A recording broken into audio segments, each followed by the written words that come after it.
Hello mga koy, samahan nyo nga po ako ulit sayangin ang 5 minuto ng oras nyo.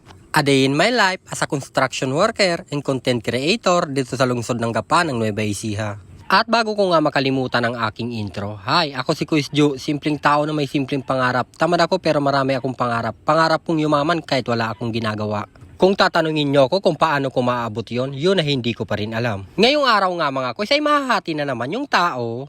At yung iba nga kasi mga koy, ay magbubuo sila sa kalsada at 5 naman kami mapupunta dun sa sidewalk. At nauna na nga kami sa mga oras na yan mga koy, kasi nga po yung pupunta sa kalsada ay wala pa yung driver nila sa truck. At kami nga mga koy, ang gamit namin yung tricycle ni kuya. At bago nga kami dumiretso sa site mga koy, ay dumiretso muna kami dito sa palengke kasi nga po ipapalit ni Bong yung nabili niyang jug kasi nga po basag. At sa mga oras na nga yan mga koy, ay binubuksan na nga yan ni Bong at papakita nga niya dun sa tindera. At agad-agad naman niyang kinuha ng tindera mga koy at papalitan nga niya. Nung una nga mga koy, nagdadalawang isip pang palitan ng tindera. At nung una nga mga koy, nagdadalawang isip pa siyang palitan at sabi nga ng asawa niya ay palitan na. Kasi nga po mga koy, wala pa namang 1 oras nung binili yun. At sa mga oras na yan mga koy, naghahanap na nga yung tindera ng pamalit dun sa jug na binili kanina. Pero wala ngang nahanap mga koy, lahat may diferensya kaya nga po kinuha na nga lang ni Bong doon yung bayad. At pagkakuha nga ni Bong ng bayad mga koy, ay dumiretso na naman kami at maghahanap na nga lang kami sa iba. Kasi nga mga koy, yung ginagamit naming malaking jug ay binasag. Binasag nga ng may-ari, nak ng syuta. At hindi nga pwedeng mawala ng jug sa site mga koy kasi nga po nakakauhaw. At bago nga kami magpatuloy sa paghahanap ng jug mga koy, ay dumaan nga muna kami dito sa ulaman para bumili ng pang-ulam namin para mamayang tanghali.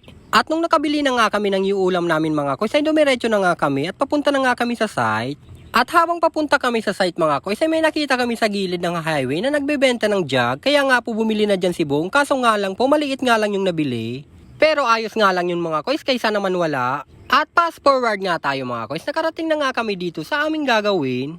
At pagdating nga namin mga koy, ay nag-umpisa na nga kami agad. At para marami nga kaming magawa mga kuys. At para sa susunod na araw mga koy, ay pupormahan at babakalan na nga lang yan. At kami nga ni Mario ang taga-bareta dyan mga koy, at yung 3 naman yung taga-pala. At nung naubos na nga dyan ni Pagalang yung binareta ko mga koy, ay nagbabareta naman nga ako ng panibagong papalahin ni Pagalang. At mabato nga sa part na yan mga koy, kaya nga po ang hirap-hirap baritahin.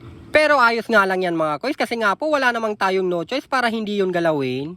At nung natapos ko na nga yan mga koy, ay pinapala na nga yan ni Bong at ni Pagalang. At tandem naman nga dyan si Uncle Wasik at si Mario for today's video. At bandang alas 9 nga mga koy, ay may huminto sa aming ditong nagtitinda ng merienda. Kaya nga po bumili na naman kami for today's video. At bumili nga lang po ako dyan ng palamig at yung itlog. At tamang merienda nga rin dyan ang alaga kong si Brownie. At si Pagalang naman ay hindi bumili kasi nga po nagda-diet daw siya for today's video. At bandang alas 12 nga mga koy, ay sumilong na nga kami at kumain na nga kami sa mga oras na yan. At tamang cellphone lang tayo for today's video. At si Uncle Wasik naman ay inaantok na at si Mario naman ay nakatulog na. At kaming 3 nga mga koy ay tamang upo lang dito.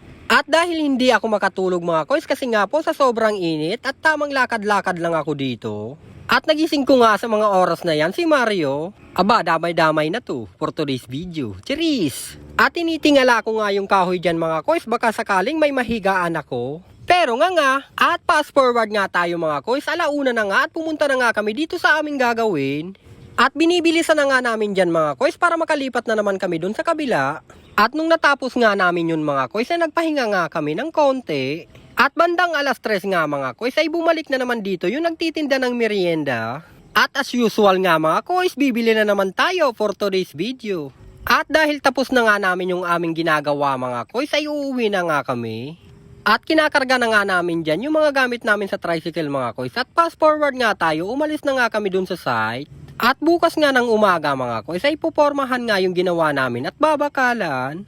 At habang pauwi nga kami mga koy, ay may hinuhukay pa dyan yung bako. At habang pauwi na nga kami mga koy, ay may nakita si Bong na nagtitinda ng 45 days. Kaya nga po huminto kami.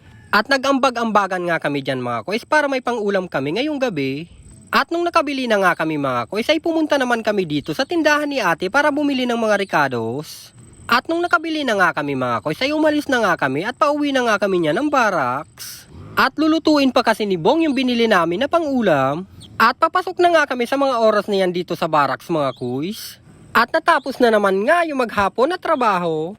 At maraming salamat na naman Lord sa maghapon na paggabay dahil hindi nyo kami pinabayaan. Kaya thank you Lord! Hanggang dito na lang ang video na to. Please like, share, and follow. Paalam!